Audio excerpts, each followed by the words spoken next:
Just wanted to make a mention of the Model 37 herringbone tunics that are for sale on the reproduction collector's market out there.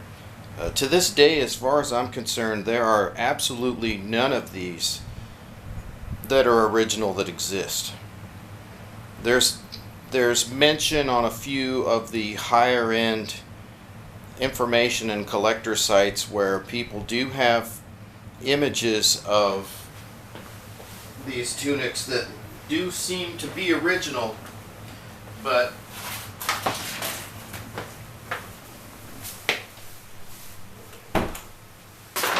I have my doubts, especially since these were only made for a very short period of time, maybe 2 years tops, while the infantry drill tunics and all that stuff that they used for just about every branch of services during training, they've been in use since 1931.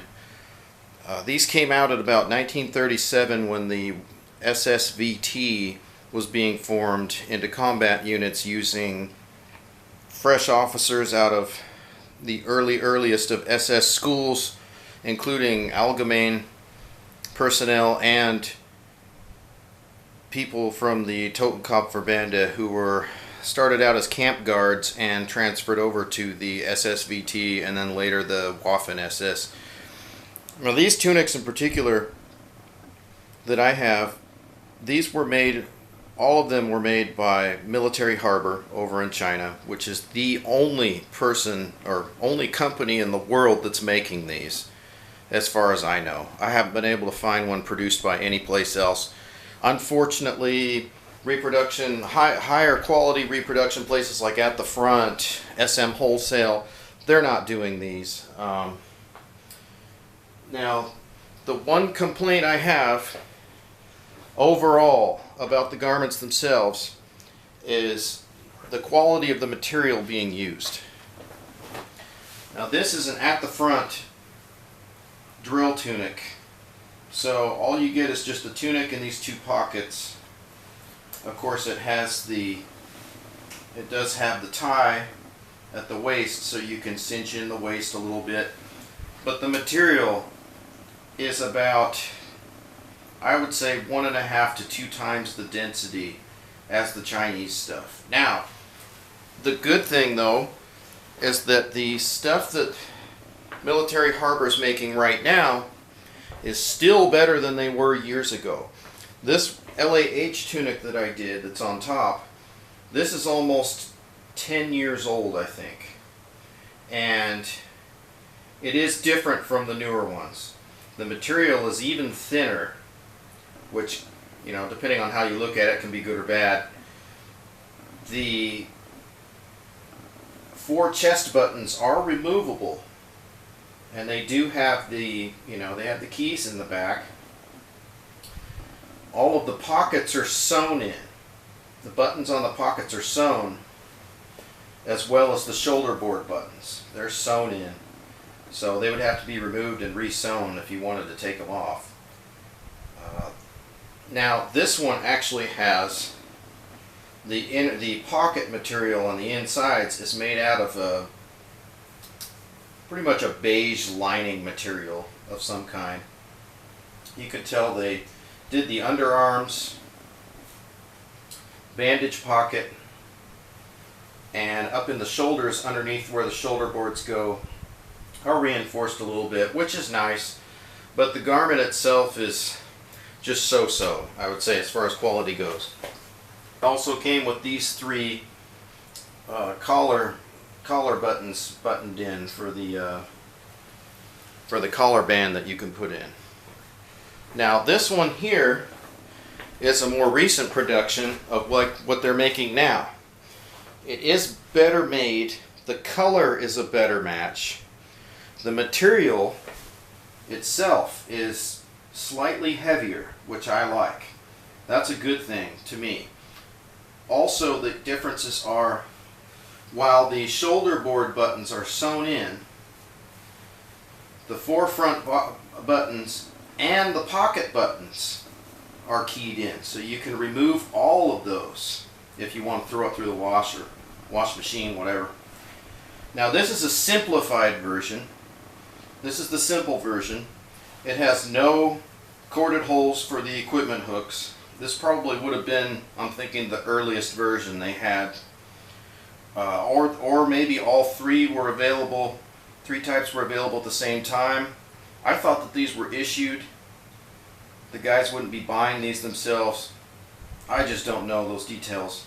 I've tried to research it but couldn't find anything on the subject. Now as far as the insides go, they no longer have any lining or collar buttons in them, which is fine with me. You can see here that the pockets are made of the same herringbone material, which more than likely would have been done instead of using the lining material. It would have been cheaper to make them this way. Pretty simple. No waist draw string. There is a one that you can use for a hanger. They probably would have had that, the originals. I wouldn't be surprised if the originals had that. Overall, better quality over the ones they were making just a few years ago to 10 years ago. Definitely better quality. No complaint there. This one is pretty much the simplified version. And then you have, these are the ones that I like to make. Was making and selling these for a little while for people. Sewing on the black and silver piping around the collar. And of course this is set up for VT. You've got your first pattern, sleeve eagle with cup title. And then, you know, shoulder boards that are specific to the regiment, the SS regiment, when they just had, I think, 3 regiments at the time. The Der Führer regiment did not form until after France was done, I'm pretty sure, or right towards the middle or end of when they were taking France. So they did not, guys in Der Führer did not participate in Poland or France, unless of course they were a cadre from another regiment that switched over when they were forming the new one. But nice thing about this one is it's got the equipment holes. Now for the front, there's no supports in. The ones on the back of the tunic do have them, which is pretty cool. Not sure if they would have had these on the front and at any point, not sure. All buttons removable except for the shoulder boards, of course. This one they happened to use a piece of lining material for the hanger. That probably could have been done. This one does have a drawstring in the back to tighten it with, which is really nice if you want to use that. Of course, it has no lining material, just in the arms themselves to create seams to make the sleeves stay attached to the garment, which makes sense. Pretty much that's just quick note on these.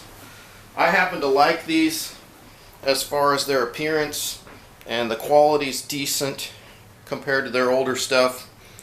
The only thing is try and find an original example, and you're most likely going to run into something that was made in the 1950s or 60s, and it's been kicked around and bought and sold so many times over the years that people just claim it's original even though it's not. And that goes for a lot of the wool tunics as well, and any German uniform that's claimed to be original. It's so hard to prove that they are original. Anyhow, I do make these for people, but they're not cheap, and the insignia can be very expensive. I had to get those shoulder boards from Italy because no one in the world made Deutschland direct embroidered shoulder boards at the time that I bought those, which is just ridiculous. You can get LAH ones in Germania with the G in them all day long, but not one with a D. No, can't have one with a D or a DF. No, there's none of those. So anyhow, just a short video about these, and if you're thinking about buying one of these, I wouldn't tell you not to, because I think they're not bad, pretty decent for low end stuff.